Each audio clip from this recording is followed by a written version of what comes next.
Voilà, alors nous allons essayer de faire un nouveau cours aujourd'hui de management sur entreprendre et diriger. Alors pour resituer un petit peu nos affaires, nous avons déjà vu 4 chapitres depuis le début de l'année. Les logiques managériales et entrepreneuriales, la finalité de l'entreprise et la responsabilité sociale de l'entreprise, le management stratégique et opérationnel et la performance de l'entreprise. Donc nous étions autour des thématiques entreprendre et gérer, entreprendre et finaliser, entreprendre et mobiliser et entreprendre et évaluer. Nous abordons un nouveau sous-thème, diriger et décider. Donc nous verrons 3 chapitres, le premier étant les décisions et le processus décisionnel, puis nous verrons les styles de direction et enfin les parties prenantes et les contre-pouvoirs.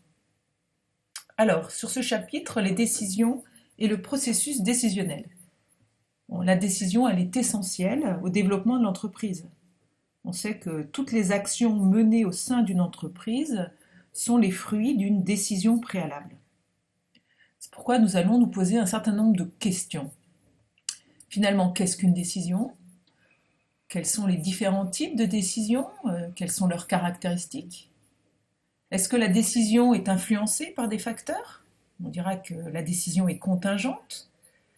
Quelles sont les étapes qui permettent de prendre une décision ? Et nous aborderons le processus décisionnel.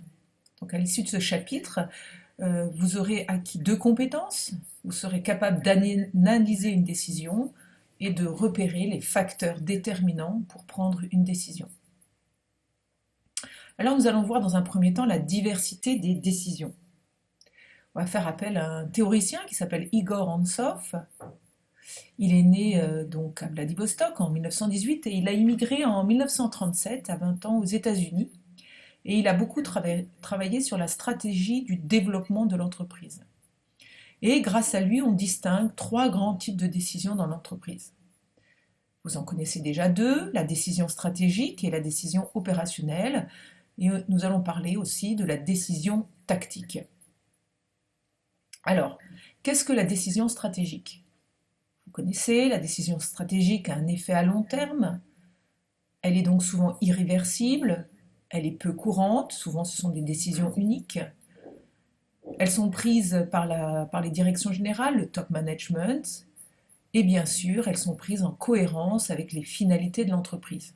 Je vous rappelle que la finalité de toute entreprise est une finalité lucrative et que l'on voit émerger aussi des finalités sociétales et environnementales. Alors ici un petit exemple, le caviar du moulin de Cassados à Biganos. Ils ont décidé d'investir de façon rentable sur le marché du caviar. Ce marché est dominé par les producteurs russes, donc il s'agissait pour eux d'une décision stratégique à long terme de se diversifier et de se spécialiser sur le marché du caviar.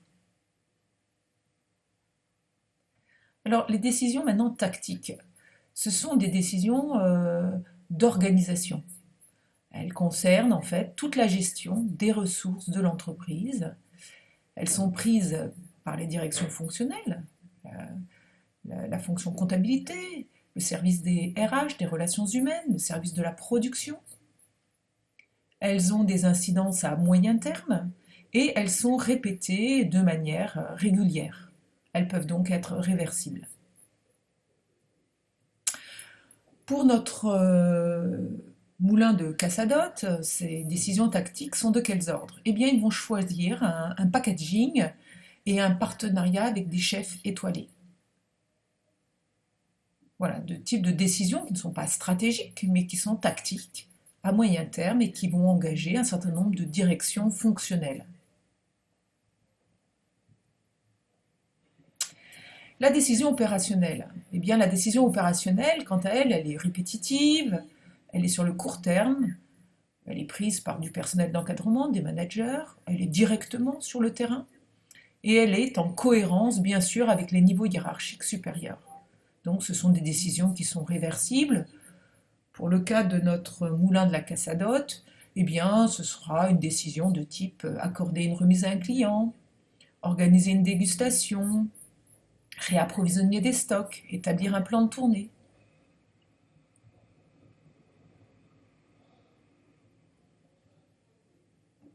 Donc si nous reprenons nos 3 types de décisions, des décisions plus ou moins importantes, quant à leur portée, la décision stratégique prise par le top management sur le long terme, irréversible, les décisions organisationnelles ou tactiques, sur le moyen terme, une réversibilité possible mais qui serait coûteuse, et enfin les décisions opérationnelles de terrain qui sont à court terme facilement réversibles et qui sont souvent le fait de responsables de service ou de managers sur le terrain. Maintenant, nous allons voir dans un deuxième temps que cette décision est contingente, c'est-à-dire qu'elle est influencée par un certain nombre de facteurs. Quels sont ces facteurs? Eh bien, nous verrons quels sont ces facteurs. Premièrement, la structure de l'entreprise. Deuxièmement, le niveau de rationalité de la décision. Ensuite, la nature de cette décision. Et enfin, les styles de direction. Voilà des facteurs, 4 facteurs qui influencent les décisions dans les entreprises. Ces facteurs pourront avoir des impacts plus ou moins positifs sur la décision.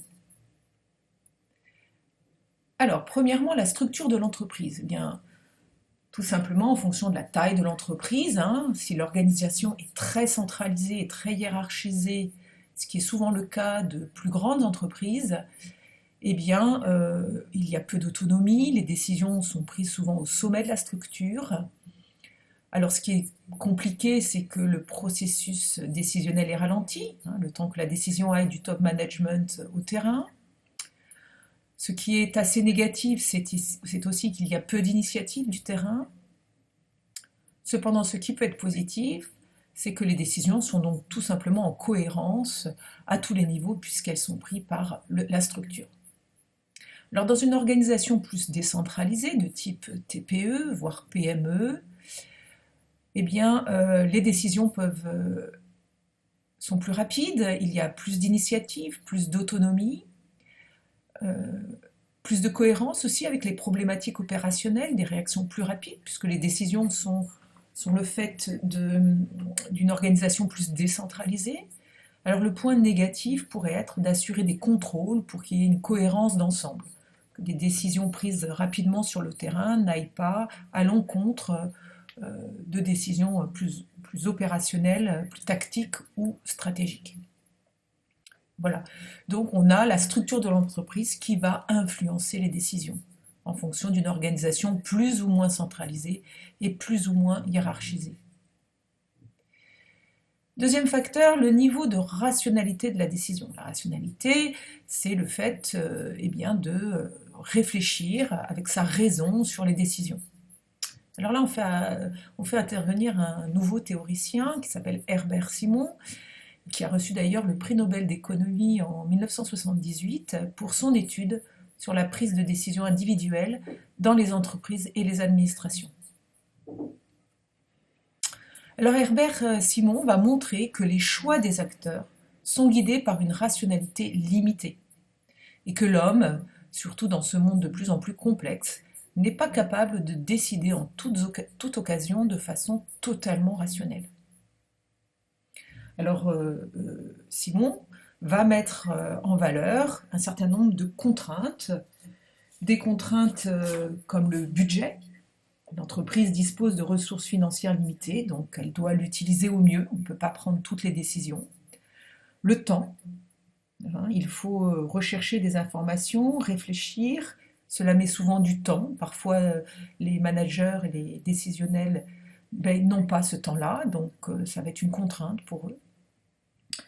L'information, elle est indispensable à la prise de décision. Vous savez, on a beaucoup parlé du SIC, du système d'information de l'entreprise. Il y a un coût pour rechercher l'information. Donc parfois, les coûts impliquent qu'on ne peut pas chercher toute l'information dont on aurait besoin.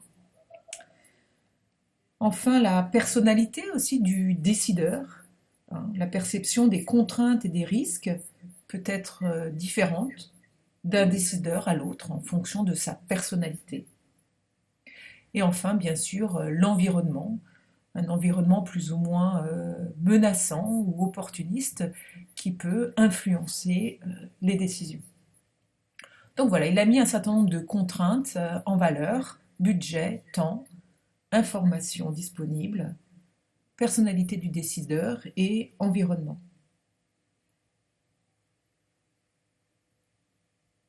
Alors la nature de la décision, bien sûr, va avoir une influence sur celle-ci. Si ce sont des décisions stratégiques, elles sont irréversibles, et donc elles vont faire l'objet d'un processus long, hein, pour éviter les risques et les incertitudes et les degrés d'erreur. Si ce sont des décisions opérationnelles, elles pourront faire l'objet d'un processus décisionnel plus court, et donc influenceront de manière, disons, plus rapide les décisions. Il faut bien se rappeler que la décision est un acte volontaire qui conduit à un choix entre plusieurs solutions possibles. Des milliers de décisions sont prises quotidiennement à différents niveaux hiérarchiques et dans différents domaines. Et donc je vous dis souvent, apprenez la résilience, c'est-à-dire apprenez à dire les choses. Il faut prendre des décisions pour mener à bien les opérations au sein de l'entreprise, mais il faut pouvoir faire adhérer un plus grand nombre. Donc il faut être résilient et être capable de décider, d'affirmer ses choix, hein, en tant que manager.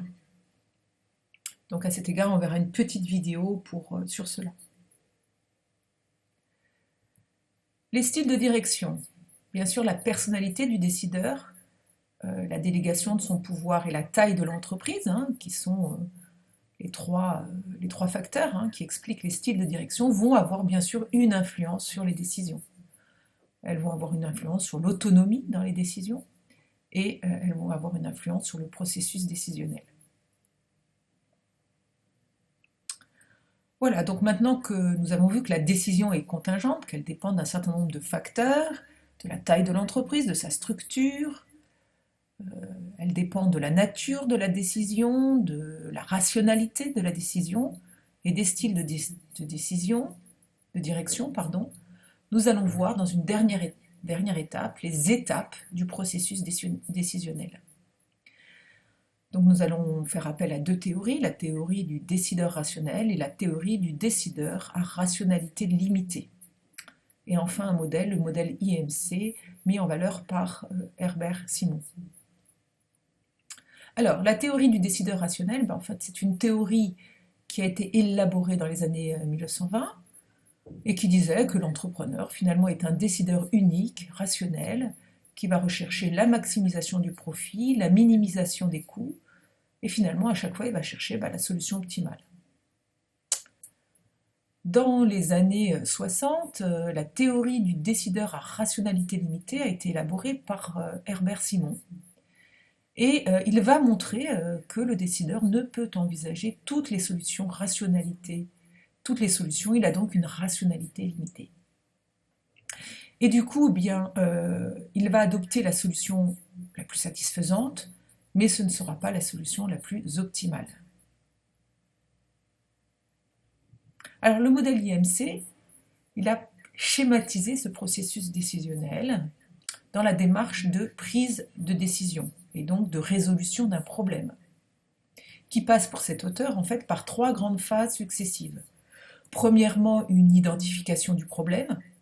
On va analyser le problème posé, on va analyser les enjeux, les contraintes, puis on va rechercher et évaluer des solutions, on va concevoir des solutions, on va formuler et évaluer ces solutions, et enfin, dans une dernière étape, il y aura la prise de décision, une courte phase qui fera souvent appel à la logique entrepreneuriale, une phase où souvent l'entrepreneur fera appel parfois à son intuition et il choisira parmi les solutions envisagées.